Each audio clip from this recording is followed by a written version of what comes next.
So, welcome, Professor Andrew McAfee. So good to have you here. Welcome. Thanks for having me.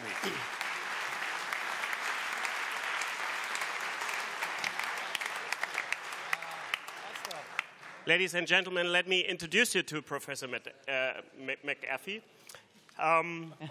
He's a renewed scientist at the MIT and the co-founder of the Initiative for the Digital Economy, where they really explore how digitization impacts individual societies and, of course, economies.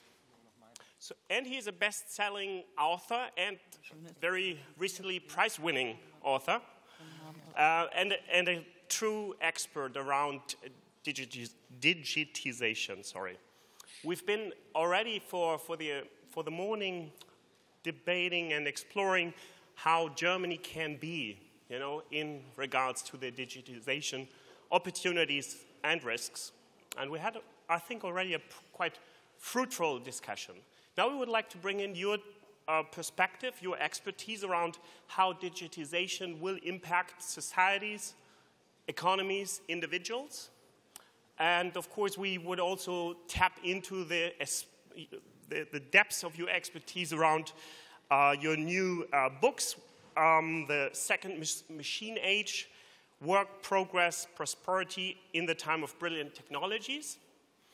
And also in 2014 launched and published The Leading Digital Turning Technology into Business Transformation.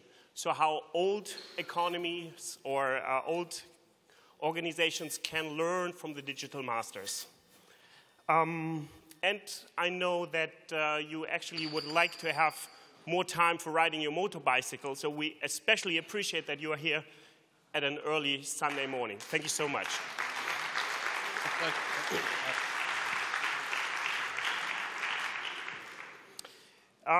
Now, the title of your new book is called The Second Machine Age. Can you help us to understand why we are heading into a second machine age from your perspective, please?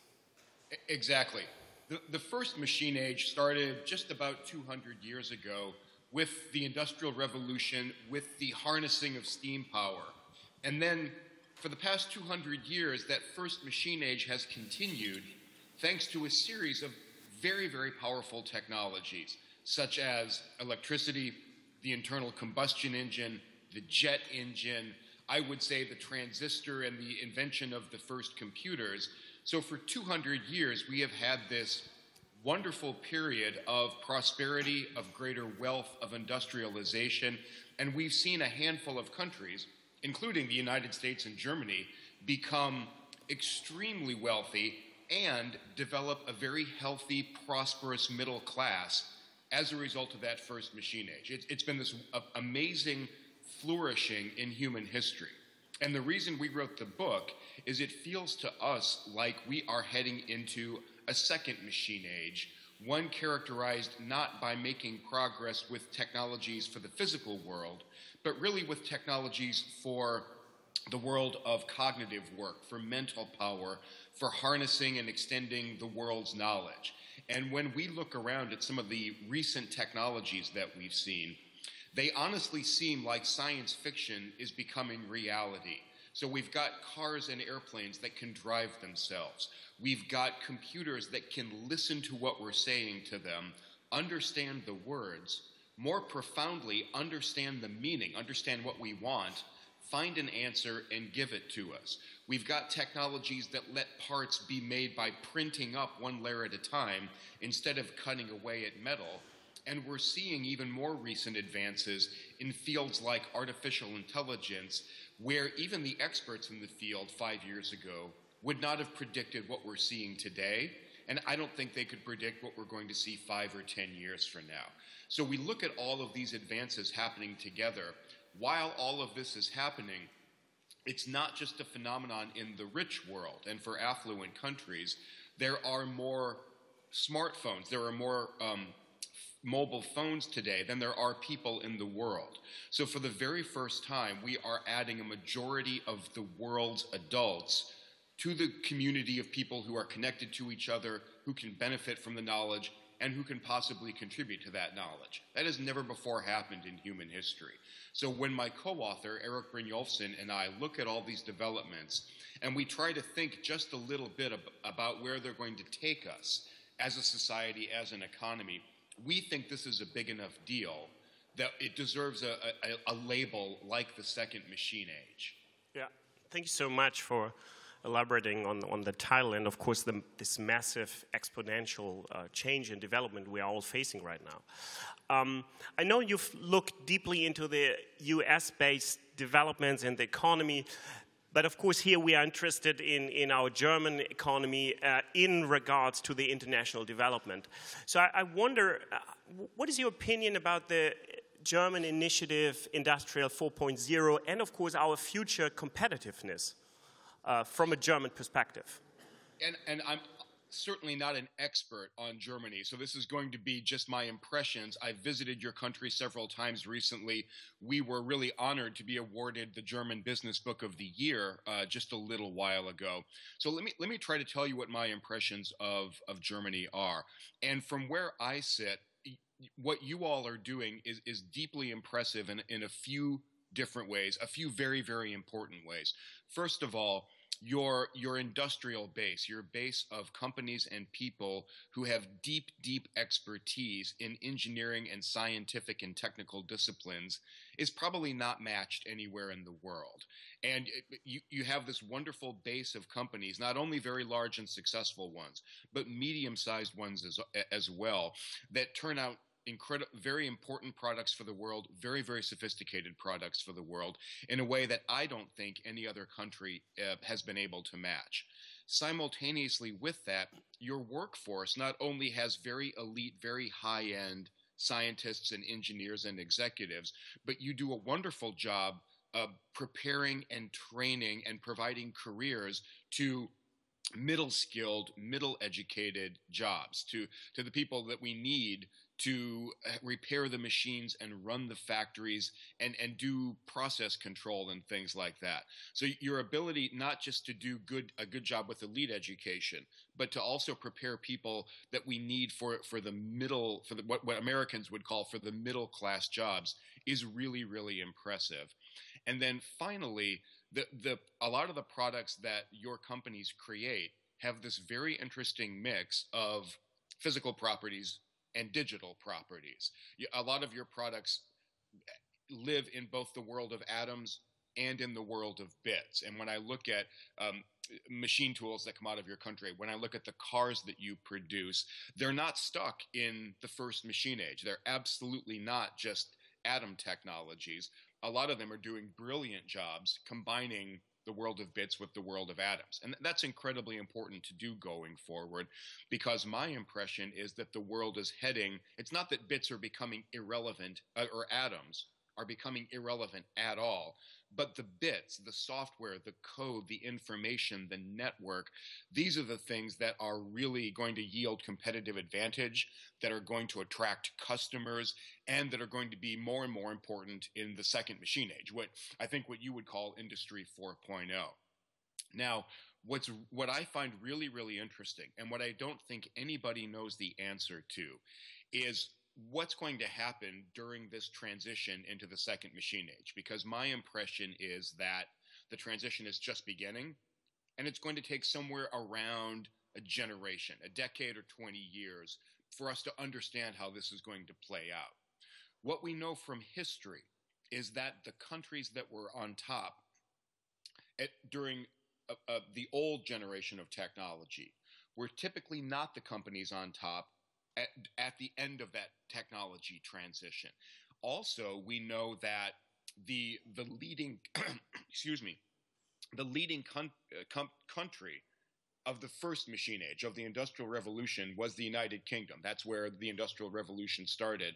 About a century ago, the United Kingdom lost its technology lead to America, and in some respects to Germany as well, because there was that technology transition away from steam and toward electricity and internal combustion.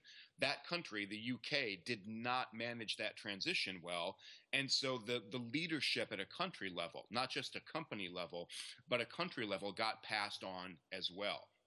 it feels to me like the transition that we are living through now is going to be similarly important and similarly transformative. Now, what's really interesting to me is that when I look around Germany, the German companies that I know, as I said a minute ago, you all are not unaware of the transition, and the best products that I see and the best companies that I see are already combining bits and atoms in very intelligent ways. Now, here's the question that I don't think anybody knows the answer to. As the deeply important things for competition and for success move away from the world of atoms and more to the world of bits, is Germany going to maintain the lead, the advantage that it has, or is it going to remain anchored in the old mindsets, the ones that are more focused around atoms and physical products and engineering expertise? Or are you going to successfully make this transition more deeply into the world of bits? As I say, I don't think anyone knows the answer to that. Let me give you an example of the way this could go poorly. And my competitive battle here is between the Korean company Samsung and the American company Apple. Samsung makes some of the most sophisticated technology products in the world.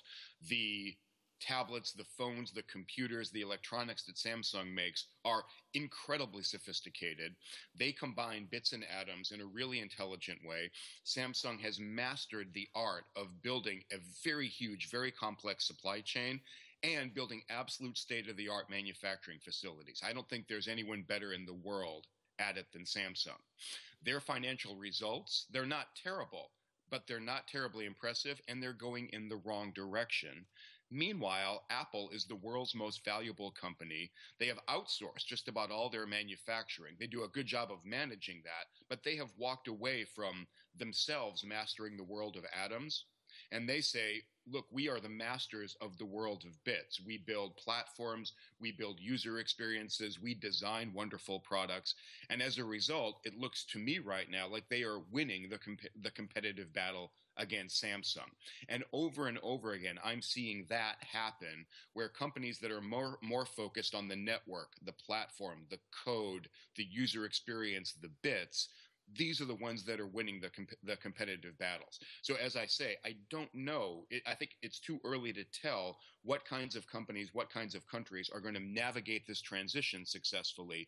But the biggest mistake we can make in this world is to remain too firmly anchored in the past, in the approaches, the philosophies, the worldview that got us to this point, because I think that point is going to change relatively quickly. Thank you. Thank you.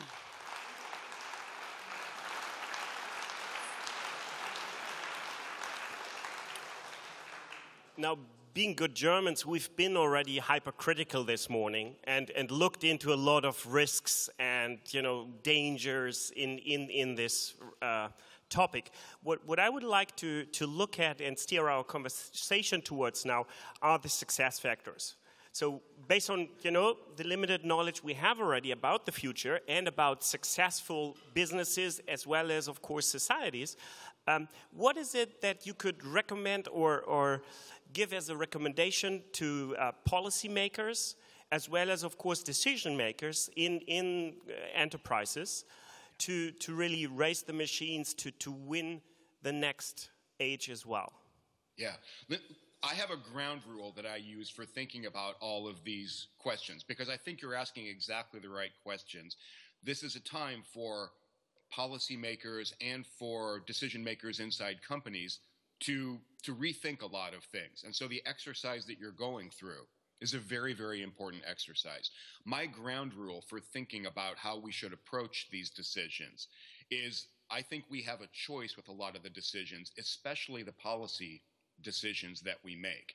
And that choice is that we can try to protect the past from the future, or we can try to protect the future from the past. And when I think about things that way, a lot of decisions become a lot easier. And I should be clear, I have a very, very strong preference. We need to protect the future from the past, because the future, if we do it correctly, the future is a better, wealthier, more prosperous, healthier, safer place for our citizens compared to the past. When I look at what a lot of people are doing, though, I really see conscious and unconscious efforts to protect the past from the future. And sometimes that's done for reasons that are obviously bad. In other words, I want to protect my advantage. I'm lazy. I'm a monopolist. I really don't like to change. I like the position that I'm in. The future frightens me. So I'm going to try to use my connections and use my influence to make sure nothing changes. Now, I think all of us can agree that's a bad idea. We need to be watchful against that. It's surprising how often it happens. My single favorite example of that, I'll use an example from the US. You all know the cartoon character Mickey Mouse? Mickey Mouse first appeared, I think it was in the 1910s or the 1920s. Mickey Mouse is still under copyright. This is ridiculous, right? This is clearly just an attempt to preserve some advantage that you have. So most of us can agree that that's completely silly. Here's where the discussion gets really, really difficult. It's when we take this ground rule of protecting the future from the past over protecting the past from the future, and we apply it not to companies or not to patents or anything, but to individuals and jobs and people's careers. There's this very understandable impulse to say, look, it's okay if there's turbulence at the company level. That's how capitalism works. But we need to protect the people. We need to protect the current job holders. We need to protect their incomes. We need to protect their lifestyles. And as a result, we don't like some of the things we're seeing over here. So we're going to try to slow them down or stop them or make sure they don't happen in a sincere effort to protect our middle class, to protect our job holders. I understand where that impulse comes from. Mm-hmm. To me, though, it's another example of protecting the past from the future as opposed to protecting the future from the past. And I believe we have to be willing to do what I think is the hardest thing and let some of this turbulence happen and let the disruption happen, not just to companies, but even to people, and then think about how to make our choices so that the future is a welcoming place for them. One of the things I respect very much about Germany is that you all last made pretty significant reforms to your labor laws. Was it in about 2004, 2005? Do I have that right? What? 2002. 2002. That was a big deal. Those were not, I imagine they were not easy to pass. They were not trivial. They put you on a different path and a better path. So I've seen a willingness, as you say, to be self-critical, to examine what's working and what's not working and make some big changes. I think now is a time to make similarly big changes, again, with the ground rule of let's protect the future from the past as opposed to the past from the future. So let me give one very concrete example. When I see the struggles that you know the company Uber, obviously. When I see the struggles that Uber has had in lots of European countries, including Germany, I personally see a very clear attempt to protect the past from the future, and I don't like it.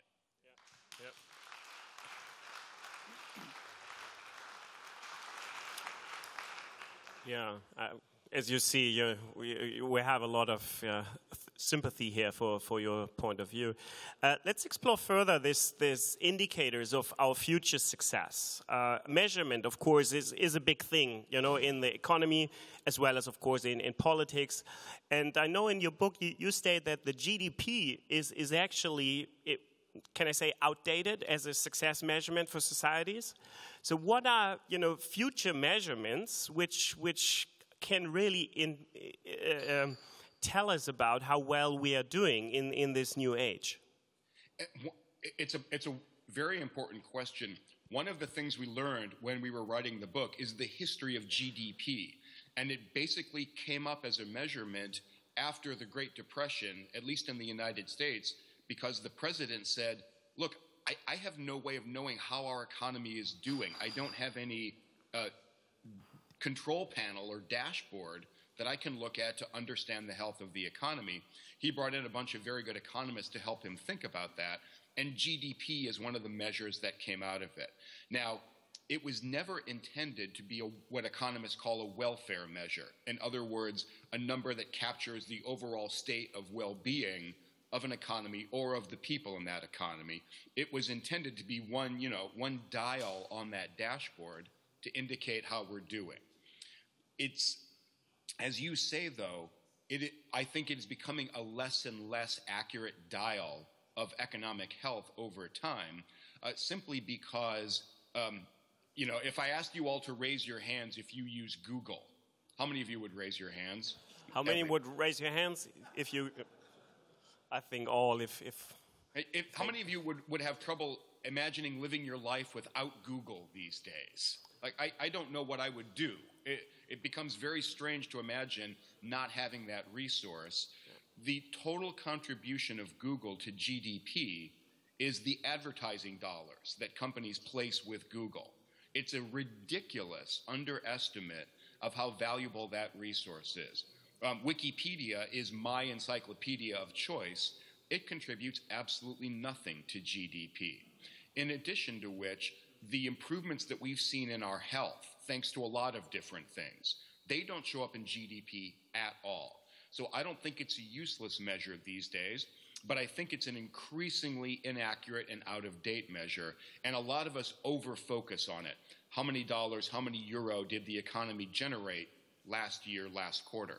That's still an important consideration because we need money to buy a lot of things, but it's really less important over time.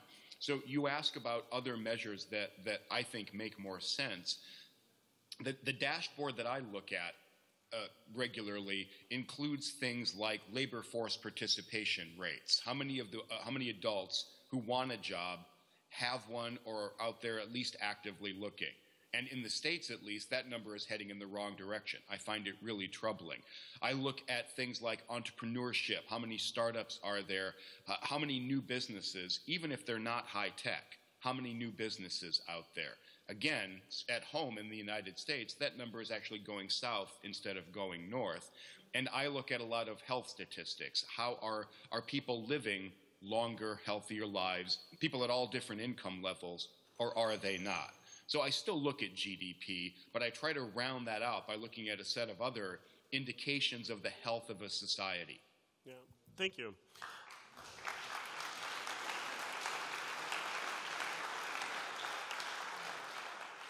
You've mentioned employment as an important indicator for the success of a society. So what is your read on the impact of the digitization on employment? Digitization is great news for some people. And my original thinking was that it was great news if you had a 140 IQ and if you went and did a computer science degree at Stanford, then life looked pretty good for you. That's true, right? Life looks really good for those people. I just lost the video. Can you still hear me? We can hear you loud and clear. Just, it's all good for us.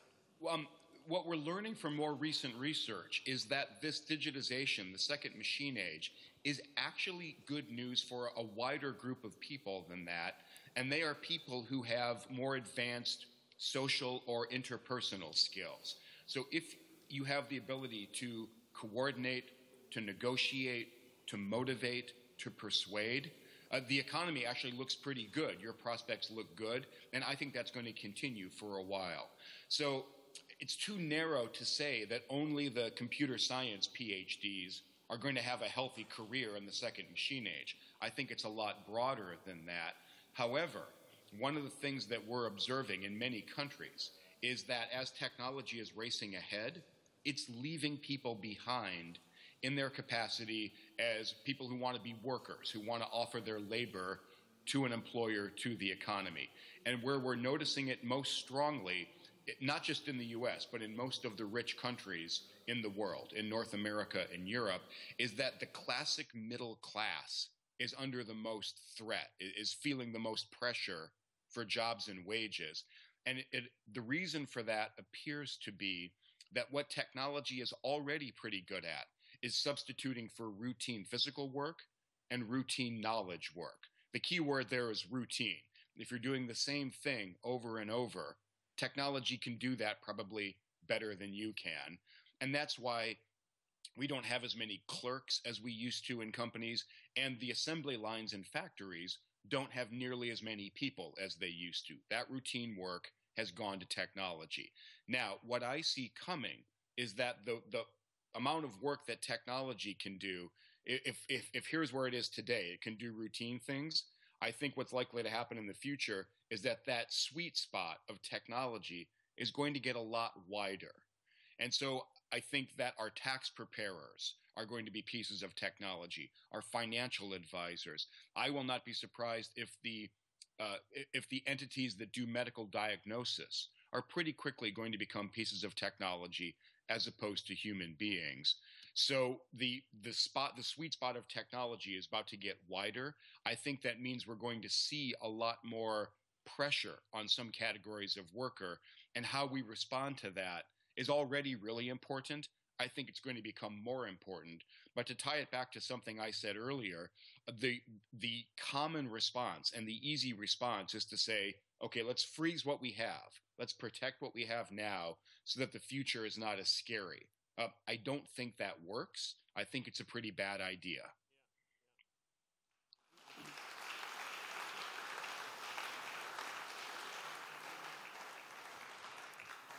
Nevertheless, of course, we need to look at those risks, whether it is the wealth gap, whether it is the data protection from an individual perspective.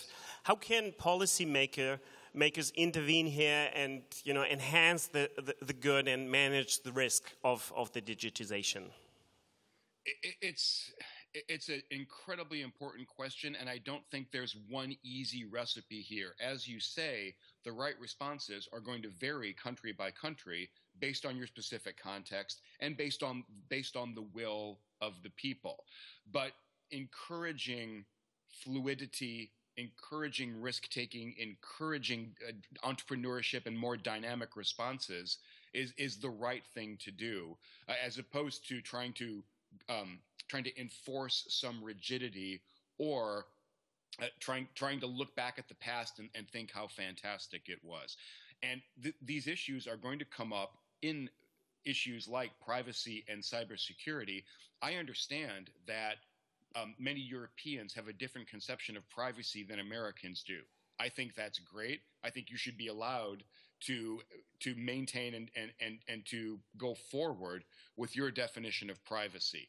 I think if you try to apply that to competition and to picking winners and losers in the game of business, I think that's actually going to get you into trouble, because the track record is that governments are actually pretty bad at that, and they wind up costing their people lots of money and denying them access to things that would be beneficial. So those are the kinds of decisions that I'm more reluctant about. The other really important thing for policymakers to keep in mind is obviously about education and training and preparing a workforce. And the easy thing to say, and it's correct, is that we need to have an extremely well-educated workforce. I believe that, and Germany does a wonderful job in that regard. Another country that does a wonderful job in that regard is Finland. Finland has some of the best educated, best trained workers in the world. Their economy is in deep, deep trouble right now. So obviously having a great workforce, a very high average, is not enough. What I think we need to add in addition to that is a healthy amount of these. They appear like crazy people. These are entrepreneurs. These are risk takers. These are people who are willing to launch something that seems crazy or seems silly at first. They have big ambitions, and most of them fail. But the ones that are successful build the great companies, the great industrial organizations. They find employment opportunities for people, and they're part of what helps an economy grow. So what I'm not saying is that we need to applaud and we need to reward rich people just because they're rich. What I am saying is that encouraging this kind of business risk-taking and entrepreneurship, the evidence shows it's very, very important for a country to do. And when I look around, I see a big range in responses to that. Some countries seem very against it, and some seem a lot more embracing of that style of business. Being welcoming is the right way to go in the second machine age. Mm-hmm. Thank you.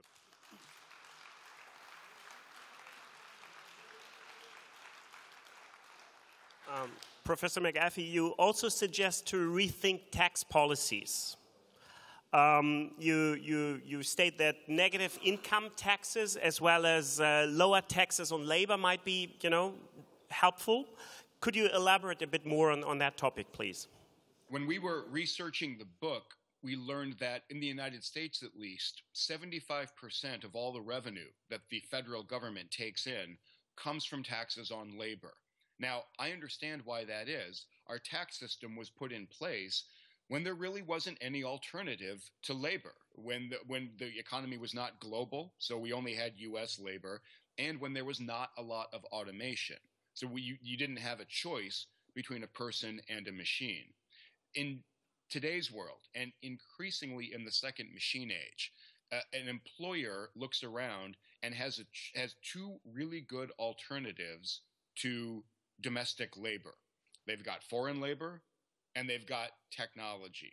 So if that domestic labor is expensive, that will bring forward the time, the day when they make one of those alternate choices, when they go abroad or when they go to technology. High taxes on labor make labor more expensive. They make it less likely for companies to hire, and as a result, I think they depress job and wage levels. So one of the things that we advocate pretty strongly in the book is that in the second machine age, we need to reevaluate our sources of revenue, of government revenue, and try to think about something that you do in Europe that we don't do in the United States, is have a value-added tax. I think it's a great idea because it's not a direct tax on labor. Carbon taxes are a wonderful idea. They raise money, they help protect the planet, and they're not taxes on labor. Taxes on things that we want to see less of. So we call them sin taxes on cigarettes and alcohol and things like that. Fantastic, let's do that. But this very strong reliance that we have today on taxing labor, it's part of the reason that we have the job and the wage challenges that we do. One of the things we advocate is that instead of a tax on labor below a certain income level, let's have a subsidy on labor. Let's encourage and reward people for working by virtue of, it's called a negative income tax, where if your income is below a certain level, you will get a subsidy from the government. The more I learn, the more enthusiastic I become about that idea, because that I believe work is an incredibly important thing for an individual and for a community. And the more evidence I see about what happens when work goes away, it's shocking to me and very frightening. There was just research published this last week in the United States that all of us are talking about, because the guy that won the Nobel Prize in Economics this year in 2015 and a co-author published a study where they document this really alarming phenomenon. If you look at middle-aged white males and females in the United States who have no more than a high school education, so these are our least educated people, they are the ones that are most likely to be unemployed. Their mortality, the rate at which they're dying, is actually increasing since the turn of the century, whereas for almost everybody else, mortality continues to decrease. It's really good news. For white middle-aged Americans, mortality has started to increase.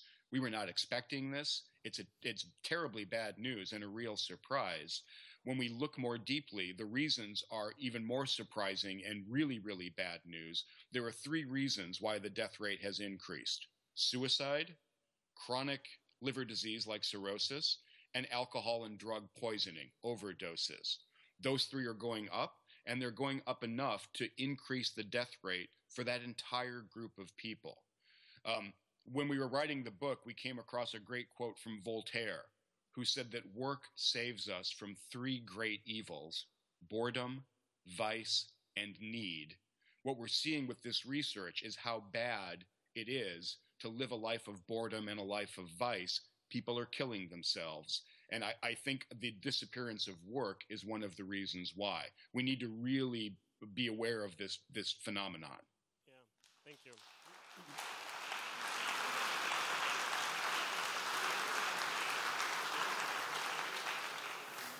Professor McAfee, you already inspired us and enhanced our conversation tremendously here. What are some final thoughts you would like to share with us around the digitization and its benefits and risks, and how we can maximize the good of it and shape our destiny around it?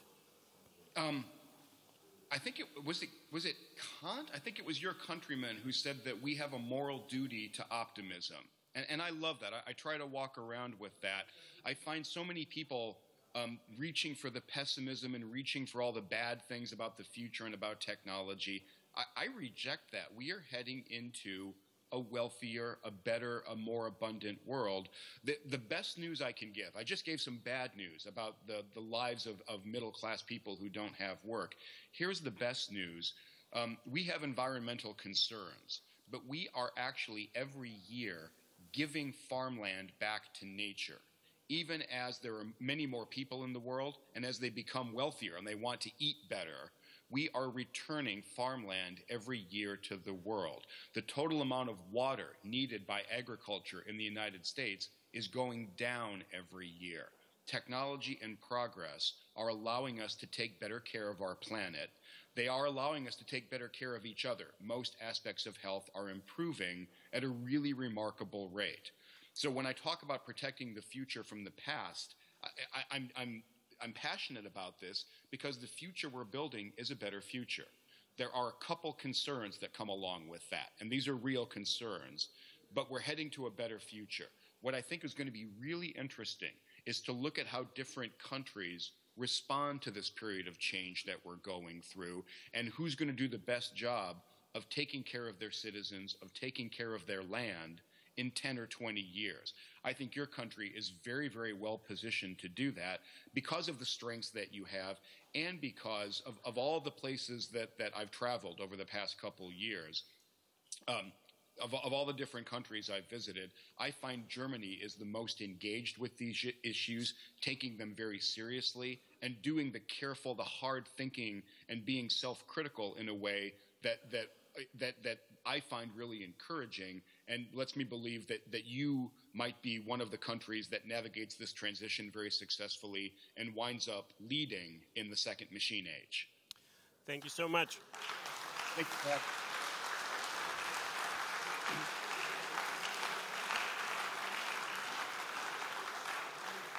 So I'm sure we have the commitment of all people here, putting your research into action. Thank you so much for being with us today, and have a wonderful Sunday and hopefully some time to ride your motorbike later on.